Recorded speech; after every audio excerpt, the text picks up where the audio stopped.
remarkable changes in the last one decade. In 1993, when we were standing at the brink of financial market liberalization, we had FI money coming in, and what happened was that the financial market infrastructure basically collapsed. There were a lot of problems that happened. Everyone just got scared. Today in 2003, we are seeing a similar phenomenon, except that the volumes are larger, the money coming in is much higher, and still everything is running like clockwork in a smooth and reliable fashion.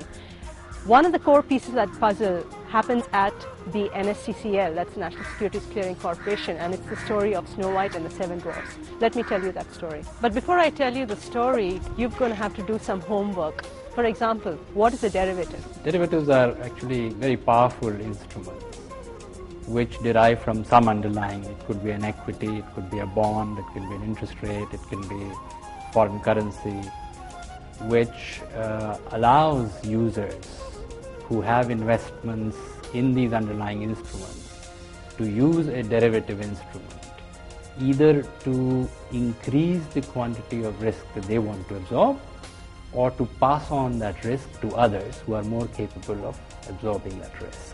I'm the geek that was hired by the National Stock Exchange to go and visit the systems of the US, which had the largest futures exchanges trading in Chicago at the CME and the CBOT. My role was to go and look at those systems, look at the heart of that system, and see whether they could be applied to the National Securities Clearing Corporation when we started trading futures and options on the equity markets in India. India, given the size and nature of the country, the numbers are very, very large. Everything about India is numbers, large numbers. Therefore, while most markets deal in few hundred thousands, we deal in millions of retail investors. So the combination of relatively large number of relatively undercapitalized participants in the market combined with the ability to run large positions very quickly due to the advent of powerful technologies redefines the issue of managing risk. I think the biggest challenge has been to keep pace with the complexities that we wanted to introduce in the derivative systems. We wanted to make derivatives safe, and that meant a lot of regulatory parameters to be put into place in the systems. That's been our biggest challenge. The key insight was that the problem is parallelizable, that when we do 200 risk calculations for 200 different traders on the market, there is actually no link between these 200 calculations. So the 200 calculations can all happen in parallel. So in principle, one can have 200 separate CPUs, each of them calculating one separate risk calculation, and they can all be working in parallel, so you get a 200-fold increase in compute power. So this is good for two reasons. First, because we're using small CPUs, it's cheap. You can just make do with very vanilla kind of equipment. One doesn't have to get to exotic equipment. And the second is one gets fault tolerance. We now know that we used a library called MPI, which is a standard of the supercomputing community, but at that time we didn't know quite how the networking was going to be done.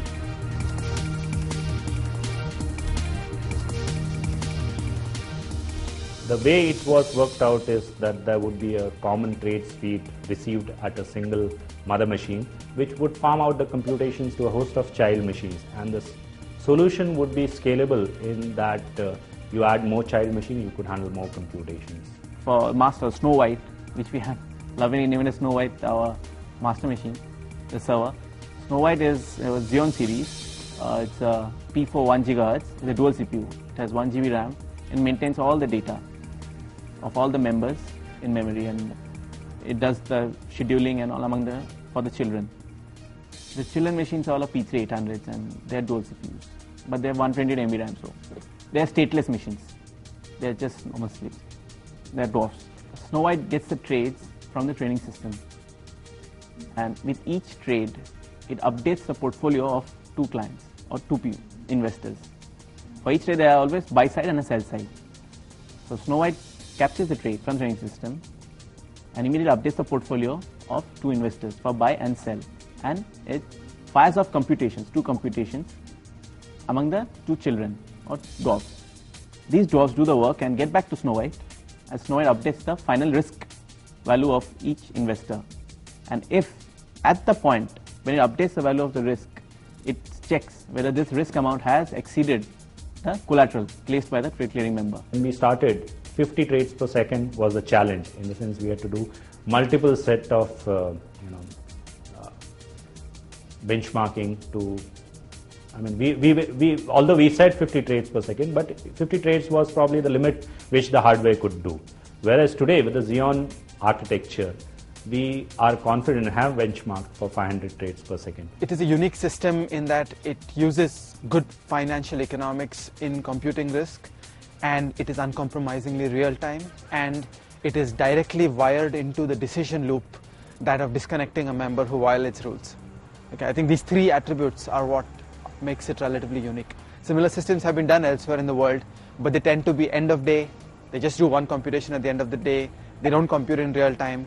They don't use good financial economics, and they don't make the decision. This system makes the decision of member disconnection, and that really makes it the most mission critical system that could be involved in this process. I really think the experiment of putting Prism on a cluster and just making it work, not worrying about proprietary high-end hardware and equipment, was an experiment well worth it, because increasingly if we have to put more of these kind of systems in different modules of a stock exchange or a banking or any part of the financial sector, the affordability becomes really a big issue. You need to have investments which you can dump quickly, because the business paradigm keeps changing ever so often.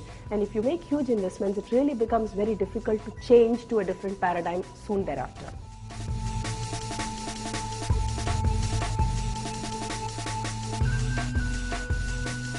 The Indian stock market has been an extremely mature market. I mean, looking at other markets in Asia, probably the practices of 100 years are probably incorporated in the system, and I think there are many countries that NSE could export the practices and the system to manage the risk of clients. The industry believes that the Indian capital markets are safe, and considering that NSE has a very large, almost a dominant market share out of this, the credit goes to NSE, because it is very important both in perception and reality that people have confidence, domestic investors and global investors, that here is a system which works, and that integrity of markets, integrity of contracts will be honored. It's an entity that came out of the public sector and proved that performance is ownership neutral. You could actually deliver a powerful punch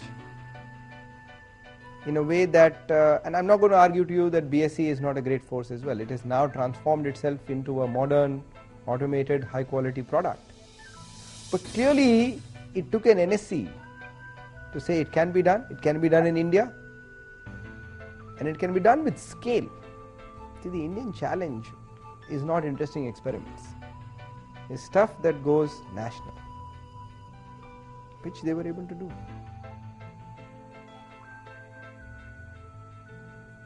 The larger vision of NSE has really been to expand the market, to grow the market across a very wide range of products, cover every possible investor in the country for the full array of products, whether it's equity, whether it's bonds, whether it's commodity derivatives, and so on. And while today we look like we're doing reasonably all right within the country, but the next challenge now lies, as India looks at capital convertibility, can we continue to be relevant for our investor body as they look at investments offshore to add to their portfolio, as also continue to be the exchange of choice for outside investors as they look to this region. So in essence, the vision now expands from an investor-based, product-based array to one of becoming part of the larger global industry.